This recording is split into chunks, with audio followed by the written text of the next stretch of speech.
Hi guys! So today's video is going to be something that's a little bit different for me. Okay, does that lighting want to like stay? Yeah, so this different is a little bit different.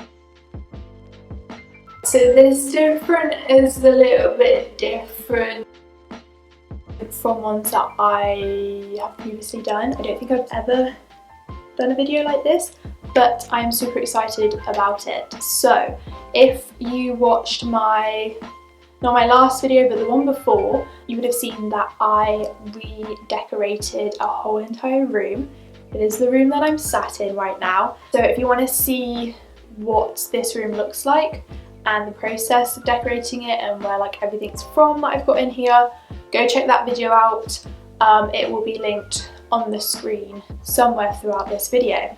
So after redoing this room, I really wanted to do some DIYs because there were some things that I really wanted, but they are like so expensive, and I thought, hey, I can DIY those for like a hell of a lot cheaper. So let's do it and let's make a video out of it. So that's what this video is going to be. I'm going to be showing you 3 DIYs that you can make yourself for your bedroom, living room,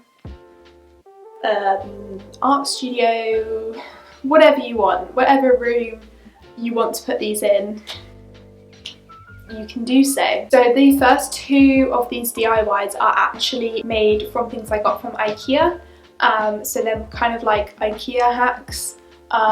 So yeah, they're all super easy to do, really affordable. I think they're all definitely under £20. 2 of them are probably under like £8. So yeah, they're super affordable, really easy. They take no time at all. Like I literally did all 3 of these in a day. So yeah, they take no time at all, and I think they're all really cute. If you want to see how I created these 3 DIYs and what these DIYs are, then keep on watching. Okay, so let's start off with this moon phase wall hanging. So I took these Christmas gift tags from IKEA, they were like 79p, and then what I did was spray painted 7 of them gold. And then it's super easy. All you want to do is just cut them into the different phases of the moon. So what I did was just googled moon phase hanging, wall hanging, garland, and loads of them came up.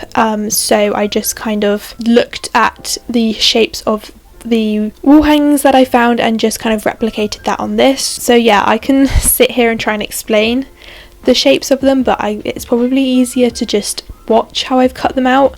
But I did 7 altogether. I have seen some with more phases of the moon, so it's up to you really how many you want to do, but I think this was kind of like a good length.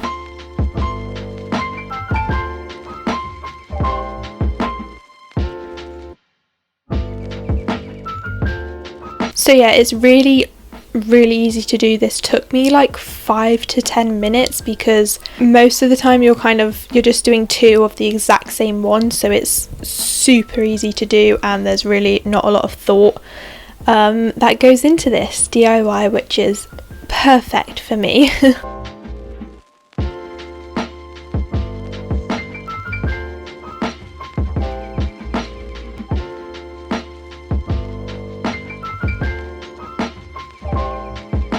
So once you've got all of your circles cut out, I'm just kind of arranging them how it's supposed to look, and half of this is cut off, which is really annoying, but oh well. Then I'm just flipping them over and taking a piece of string, and then just using a little bit of tape, I'm just taping each piece onto the string. And then once you've done that, all I did was just tie a loop at the top and hang it on my wall, and you are done. This was so easy, and I think it looks so similar to the ones that you see on like Pinterest and Urban Outfitters. I'm so happy with it. I think it looks so cool.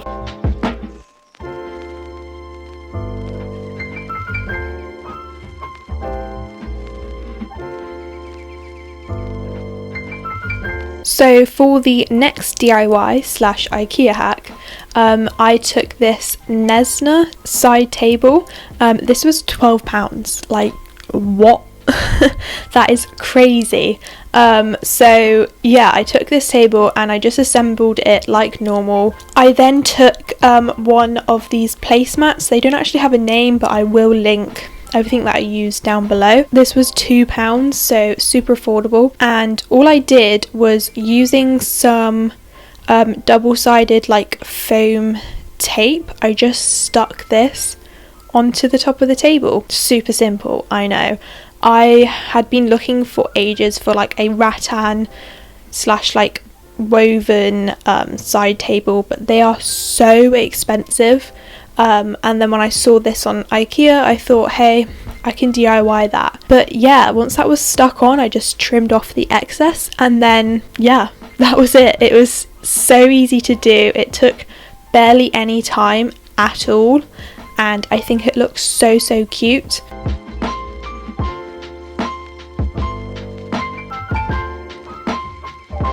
So moving on to the final DIY. This one is probably the most time consuming one, but it's still super easy. So you want to start off by taking a piece of paper and then something circular. So I just took like a plate and just traced around that, and then cut that out. And then you want to do the same with a piece of card. I wouldn't recommend cardboard just because of the like layers on it, so I would take some card. And then taking the piece of paper, you want to fold that into 32 equal segments. This took me forever to figure out how to do it. If you're good with maths, you can probably figure out an easier way to do it, but I'm not, so I'll link the tutorial I followed down below.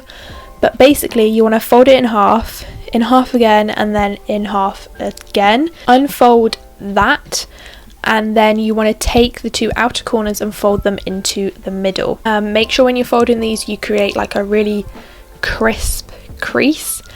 Take your nail, run it along the edge just to make sure it's properly folded. It will make things a hell of a lot easier.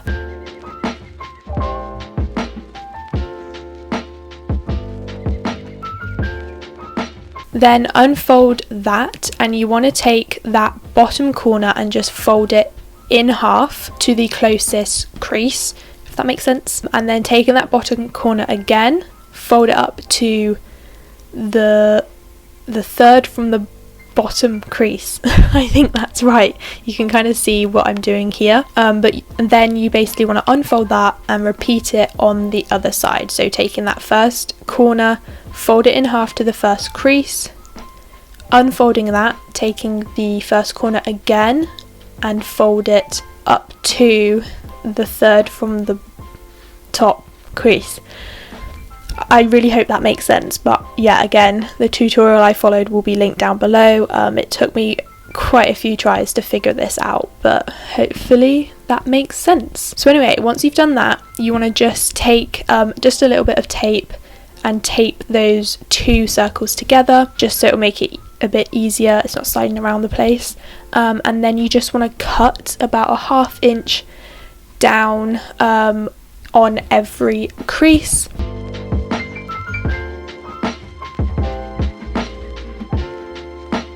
And then once that's done, you just want to remove the paper from the card, and then you have now created your loom. So taking some wool, I just taped the end just to the back to make it a little bit easier, and then you just want to start threading this through the like slits that you created. You can see kind of how I'm doing it here. It's kind of like you're threading it through the opposite one.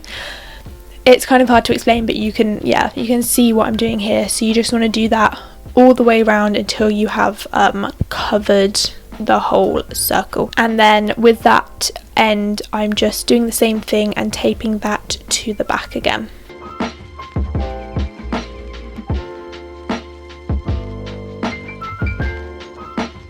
So let's get started with the weaving. Take some of your wool and a wool needle, yarn needle, I don't know what these are called, but basically the thicker needles, and you just want to start weaving this around the circle, going over and under each of these strings. Once you have reached the starting point, you do want to make sure you're going the opposite way. You'll kind of realise once you've reached it, when you need to start going, like, instead of over and under, you need to go like under over, if that makes sense.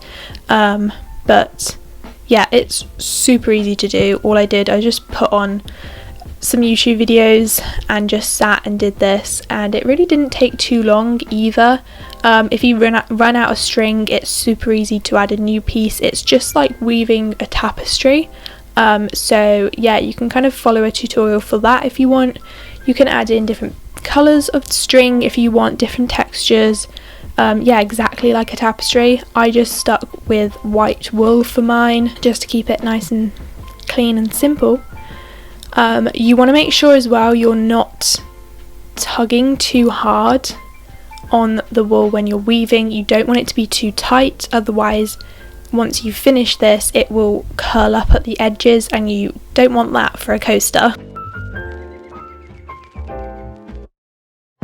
So once you have finished doing that, it should look something like this. So taking your scissors, you just want to cut 2 strings at a time and tie those together. You can see here that it looks like I'm tightening the knots quite a bit. You don't want to do that because again, it will cause the coaster to curl up. This was the first one I made. I ended up making a second one and that one didn't curl up as much, but it still did curl up quite a bit. So yeah, a tip here is to just make sure you're keeping everything quite loose.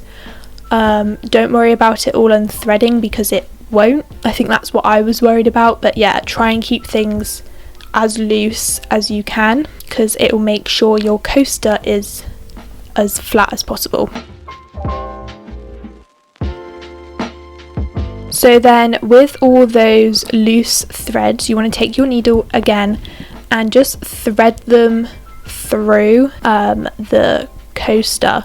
This is exactly like a tapestry.